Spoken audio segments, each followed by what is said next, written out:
Gamescom opening night was incredible for announcements, so let's get into a bunch of things that really caught my attention. Also, don't be shy, let me know in the comments if there was anything that really caught your eye and has you hyped. I'd love to hear about it.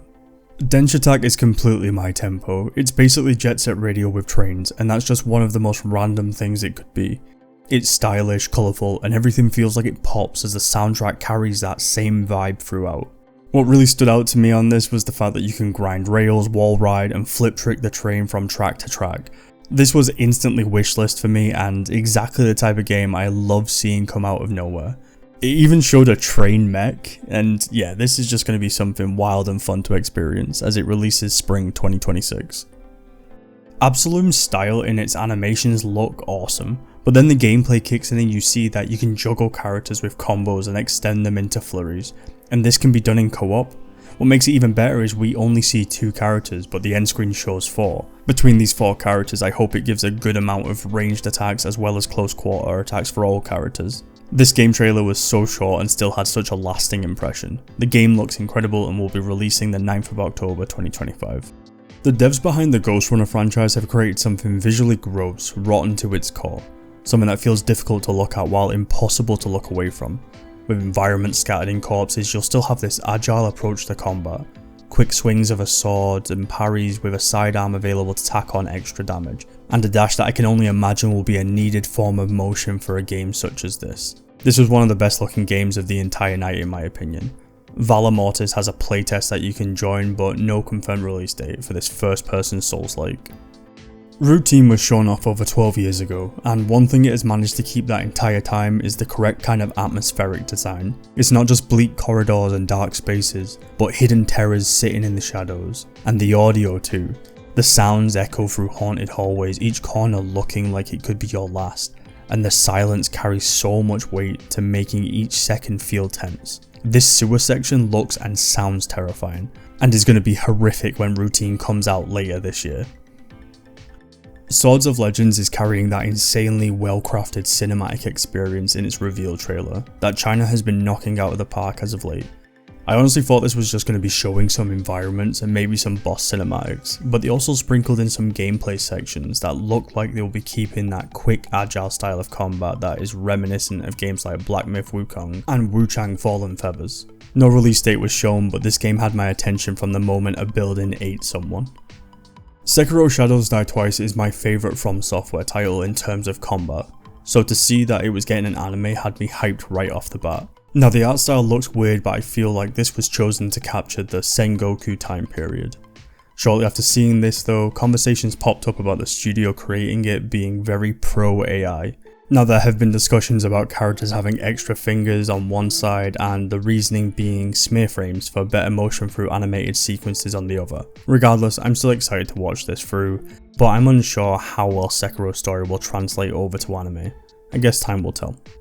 When Jeff Keighley said Justice, I should have known that it was Batman, but my dumbass hung on to the word and gadgets, meaning this was Inspector Gadget. This game looks like it's such a love letter to the Batman IP, with it working throughout the Dark Knight's epic story with lovable Lego charm. One thing I wasn't expecting was the fact that the game plays like the Arkham series, with gliding around the open world Gotham, being perched on ledges and gargoyles waiting for the perfect takedown, before engaging in combat with a crowd of goons. This looks like it's going to be an absolute blast when it comes out in 2026. With the legendary collaboration of Behemoth in Monster Hunter World, this collaboration has a big pair of shoes to fill to compete with it, and I'm hoping Omega Planetus can deliver on that. Also, Cactuars will be introduced again, and Sacred's getting Chocobo skins, which was shown as being the default yellow variant, but I do hope that along the line they allow customizations for the Chocobos. This will be coming with the title update free late September. This combat looks so heavy and I'm all for this. In a world that looks this pretty while also being so bleak. World designers really have been working their magic lately with creating these kind of worlds, and Onimusha Way of the Swords is bringing that exact same energy. Seeing an enemy being split down the middle and then growing into 2 separate targets looks insane, and something I'm really hoping isn't just for this one enemy, as we see further dismemberment in this trailer. I don't need dismemberment in my games to feel something, but it really helps showcase the deadliness of being a samurai. Onimusha Way of the Sword will be releasing in 2026. Daemon X Machina Titanic Scion Mech warfare as a speck of dust in the presence of titans, with the only thing holding you back is your own determination in what this game makes you feel watching this gameplay. There's so much going on in terms of what to keep an eye out on, where to move, finding your openings to attack. In terms of story, I have no idea what's going on, but I have the previous game in my backlog, so I could easily go and brush up on that lore-wise before it drops on the 5th of September 2025. Toxic Commando looks like one of those games that is going to be easy to throw on and just have a few runs of while fighting through waves of zombies. Very similar to something like Left 4 Dead or Dark Tide, but with some new additions adding in like vehicles. I think it looks fun, but I really want to see some close-up footage of it in action before I decide to buy it, so I hope it's a blast when it arrives in early 2026. The devs behind Disco Elysium showcased their new project Zero Parades, with an oddly put together cinematic that felt cryptic but intriguing in all the right ways. A ton of concept art was shown with some in-game alpha footage that brought it all together. It carries that same art style that was loved in Disco Elysium, and I can only imagine the incredible story that it's going to be going with. There was an acoustic performance of Alicia from Clair Obscur Expedition 33, which was just an incredible performance, and is well worth listening to if you're a fan of the game or not. Ninja Gaiden 4 doesn't really need to win me over anymore, as I'm so excited to take control of both Ryu and Yakumo. Team Ninja and Platinum Games co-developing this title has shown one thing, and that is how enjoyable the combat is going to be.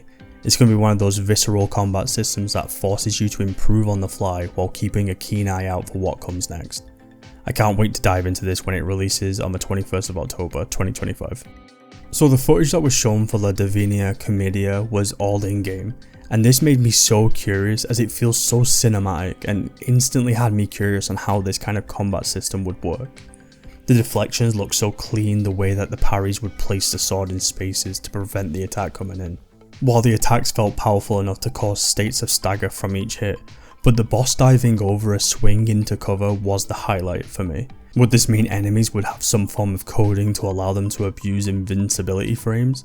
I might be overthinking this too much, but it's just something that made me super interested in seeing how this game comes along, but unfortunately no date was given. The idea of killing something and it not staying dead has happened across a multitude of different games, movies and shows, but it's always been a one creature or a particular entity. Chronos has taken that entire premise and used it to craft an unsafe experience that could lead to you never having any form of security, no matter where you go, as the dead seek each other out and merge into something far more terrifying. Now the gameplay shown made it real clear that you'll be capable of handling threats like these, and reminded me of that magic that the Dead Space series created. Chronos: The New Dawn will be releasing the 5th of September 2025. The Outer Worlds 2 is a game I'm excited for, but I can't really explain why. I just think I had so much fun with the first title to the point that I just really want more of that. The trailer showed off the companions you can have accompany you on your journey with their pros, cons and their aligned faction. To me it looks like Outer Worlds 2 is taking what made the first fun and improving and adding to it. Outer Worlds 2 will be released on the 29th of October 2025. Project Spectrum has so many elements that really grabbed my attention, with its psychological action horror tone, and it being a PvPvE means that this could routinely change how games play out dependent on others' skill levels. I'm unsure if this will be something where you take turns in being the entity, but it's something I want to keep my eye out for. The only issue I see with this game is it's going to be free to play. That often doesn't sit well with me, as that's where cheaters play. Regardless, it's something I'll be interested in until I can see the final product, but no release date was given. Ghost of Yotei had me sold on the game as soon as it was confirmed to be a game in the making, and has only doubled down on that with each trailer shown. The world looks beautiful, the combat carries the same deadly feel to it, and after the incredible success of Ghost of Tsushima, I believe that Sucker Punch have put a great deal of effort into making a compelling and immersive story for everyone to enjoy. Ghost of Yotei will be releasing the 2nd of October 2025, with future DLC coming in 2026 by the names of Ghost of Yotei Legends, which will be the co-op experience for people to enjoy together. Resident Evil 9 Requiem is looking to be a very interesting addition to the Resident Evil storyline. With Ethan's story finished, it's going to put us in the shoes of Grace Ashford. And one of the most exciting things about this is that this game is going to be a complete horror game from the protagonist's perspective. No military training, no special forces background. Grace will be surviving in a way that creates this atmospheric horror that you can't capture with the likes of Chris, Jill, Leon and Claire. Also on release it is going to have the option to be played in both first and third person, which I can imagine is making a lot of fans happy. This will be released on the 27th of February 2026. After the overwhelming success of Black Myth Wukong, having a concept trailer shown to build up hype was no surprise at all. Apparently Wukong was meant to be twice as long with 13 chapters. And with so much cut content, this means that they have fresh ideas that we never got to experience in Wukong. So they can take all of that and throw it into Black Myth Zhonghui and create something of a bigger scale. It's just a concept trailer, but Wukong is an incredible game and I believe that game science could reach even higher with a new title. So Silksong dropped and that game looks like it's everything we hoped it could be, and having a release window of the 4th of September this year clearly means this game has been polished to completion. The handcrafted art style looks like it's more of what we've seen before but new, and the release trailer threw out that we will ascend the Haunted Kingdom. It displayed some of the acrobatic action and that there was over 200 ferocious foes and 40 legendary bosses. I'm basically just reading what was on the screen, but this is so exciting after a long wait. Hollow Knight Silksong is looking amazing and I'm excited to play it. And that's it. This was just some stuff I wanted to talk about because I was excited about it all. Tons of awesome games coming out in the next few weeks to the end of 2026. This Gamescom was littered with incredible reveals and fingers crossed that they are all amazing. But what do you think? Are you excited about any of these games? Let me know in the comments. Anyway, I hope you have a lovely day and or evening, and I'll catch you next time.